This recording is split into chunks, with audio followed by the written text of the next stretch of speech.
मौत भी मैं शायराना चाहती हूँ, मौत भी मैं शायराना चाहती हूँ।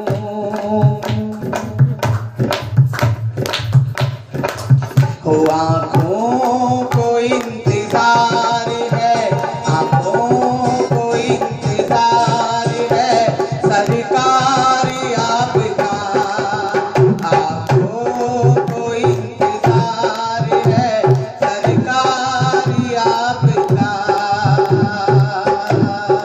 है मेरे शाम लौट के आजा, है मेरे शाम लौट के आजा, बिन तेरे जिंदगी अधूरी है मेरे शाम लौट के आजा।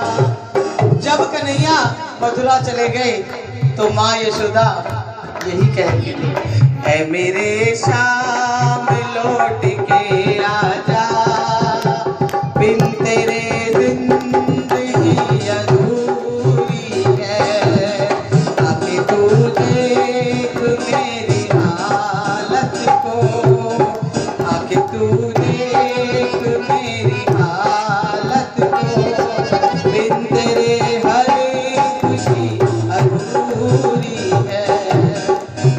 एक बार जब कन्हैया मथुरा आ गए, शाम का वक्त था, गोधूली बेला जिसको बोलते हैं, जब गैया चरा के वापस ये लोग जाते थे, उस समय भगवान कृष्ण के जो कक्ष की एक खिड़की थी वो वहां खुलती थी जहां से जमुना का दूसरा तीर दिखता था। अब भगवान वहां खड़े हो गए और एकाएक देखने लगे, सोचने लगे और उसी अवस्था में चले गए, वहां गोकुल धाम में जाकर पहुंच गए और अपने आप को बिल्कुल भूल गए। नए नए ग्वाले जा रहे थे और ठाकुर जी बोलने लगे, हे सुखधामा, हे मधुमंडल, जल्दी चलो, आज बहुत रात हो गई है, बहुत देरी हो गई है, मैया बहुत डांटेगी, आज तो मैया बहुत डांटेगी, जल्दी चलो। और ये सोचकर भगवान रोने लगे और बिलक बिलक कर रोने लग गए।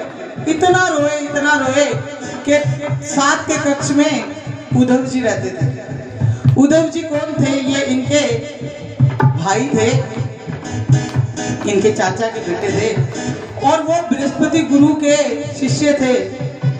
सिर्फ पूरे ब्रज मंडल में उनको ज्ञान था कि ये भगवान है।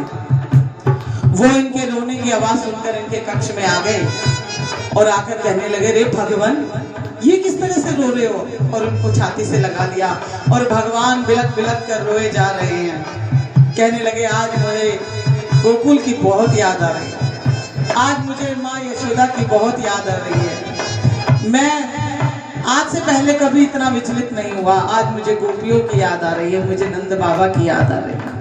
उद्धव, जब मैं कभी थोड़ा सा देर से आता था ना, तो मेरी माँ कहती थी, कन्हैया तू देर मत किया कर, वरना मेरा हृदय ना अपनी जगह छोड़ देता है, तू टाइम से समय से घर आ जाएगा। मेरे बाबा जानबूझकर नंगे पांव बाहर चले जाते थे और मैं उनकी जूतियां सर पर रख के लेके जाता था कि बाबा जूतियां तो पहन लो, मैया डांटेगी।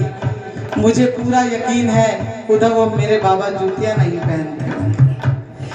और वो गोपियां जिनको मैं प्रेम का झांसा देकर और छोड़कर आ गया, उनका क्या कसूर था? और सबसे बड़ा गुनहगार तो मैं मेरी राधा का हूँ, जिसको प्रेम में डालकर और रोने बिलखने के लिए छोड़ आया। उद्धव जी कहने लगे, आप उनको समझा क्यों नहीं देते? वो अनपढ़ गंवार, उनको बता दीजिए कि आप तो भगवान हो। अब जैसे ही अनपढ़ गंवार सुना तो कृष्णा बोले, अनपढ़ गंवार? ऐसे तो मैं भी अनपढ़ गंवार हूं, मैं भी एक ही वर्ष गोकुल गया हूं। बोले, मगर आप तो भगवान हो, आपको तो पूरी सृष्टि का ज्ञान है, आप उनको समझा दो कि रोए ना। भगवान समझ गए कि उद्धव को ज्ञान की जरूरत है, प्रेम के ज्ञान की। बोले, उद्धव मुझसे तो नहीं समझते ये सब, ऐसा करो तुम जाकर समझा कर आओ। उद्धव ने कहा ठीक है, मैं चला जाता हूँ। भगवान ने कहा लेकिन ऐसे नहीं, पूरी मेरी पोशाक पहनकर जाना, वरना वो तुम्हारी तरफ देखेंगे भी नहीं। उद्धव निकल गए। जब गोकुल पहुंचे तो कुछ सखियां मिली, कहने लगे मुझे नंद बाबा के घर जाना है। बोली ये जो नदी तुम्हें बहती दिखाई दे रही है ना, बोले ये नदी है? बोले हाँ, जो भी ये बह रहा है ना, इसके साथ साथ चले जाइए, ये जाकर यशोदा मैया के आंसुओं पे खत्म हो गई। ये उसके आंसू ही बह रहे हैं। उद्धव जी चले गए, वहां जाकर कहने लगे कोई है अंदर? अंदर से एक बूढ़े, बिल्कुल बूढ़े जैसे अभी दम निकल जाएगा, एक बाबा निकल कर आए। बोले कि यह नंद बाबा का घर है? बोले हाँ, मैं ही नंद बाबा हूँ। अरे ये छवि तो बताई ही नहीं थी।